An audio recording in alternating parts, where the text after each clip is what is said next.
Son bir həftə ərzində ölkədə və dünyada baş verən xəbərlərin qısa icmalını təqdim edirik. Yeni il ərəfəsində 31 dekabrdan 4 yanvaradək ölkədə ardıcıl 5 gün iş olmayacaq. Dekabrın 20-si saat 20 radələrində 2008-ci il təvəllüdlü Zeynəb Yaralıyeva və qardaşı 2009-cu il təvəllüdlü Aminin meyiti yaşadıkları evdə aşkar edilib, onların dəm qazından öldükləri məlum olub. Penitensiar xidmətin 4 saylı cəza çəkmə müəssisəsindən 22 qadın azadlığa buraxılıb. Ukraynanın Odessa şəhər məhkəməsi 3 azərbaycanlı haqda axtarış qərarı verib. Belə ki, axtarışa verilənlər Emil Varşavski ləqəbi ilə tanınan Emil Xəlilov, Novfər Həsənoğlu və Elmin Rüstəmovdur. Antiterror döyüşlərindən sağ çıxan Azərbaycanlı 1997-ci il təvəllüdlü Ramin Abdullayev Rusiya ordusunun sıralarında döyüşlərdə iştirak edən zaman həyatını itirib.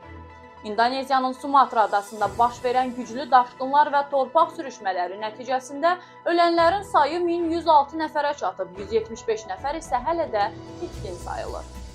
Sumqayıt Ağır Cinayətlər Məhkəməsinin hakimi Aynur Rızayeva yol nəqliyyat hadisəsi nəticəsində həyatını itirib. Azərbaycanla Oman diplomatik və xidməti pasport sahiblərini vizadan qarşılıqlı şəkildə azad edəcək. Türkiyədə 2026-cı il üçün minimum əmək haqqı 28.075 TL, yəni 1114 manat olub.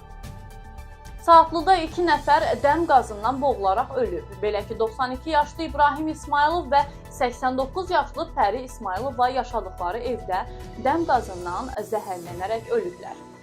Fövqəladə Hallar Nazirliyinin 112 qaynar telefon xəttinə Bakı-Sumqayıt şosesinin Abşeron rayonu Saray qəsəbəsindən keçən hissəsində avtobusda yanğın baş verməsi barədə məlumat daxil olub.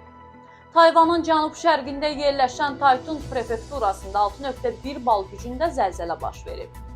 Şəhidlər xiyabanında nalayiq hərəkətlər etməklə çəkdikləri videonu sosial şəbəkələrdə paylaşmağa görə polis tərəfindən saxlanılan 3 Səudiyyə Ərəbistan vətəndaşının cinayəti işi üzrə proses yekunlaşıb, onlar 2 il müddətinə azadlıqdan məhrum ediliblər.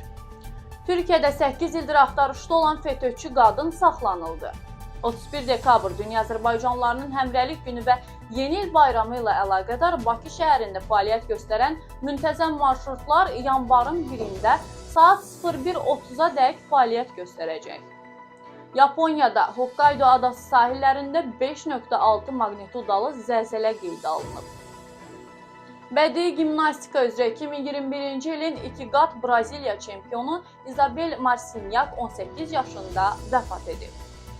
Sakit Okeanda Rusiyanın Saxalin vilayətinin Cənubi Kuril adalarının yaxınlığında 4.6 və 4.5 bal gücündə 2 zəlzələ baş verib.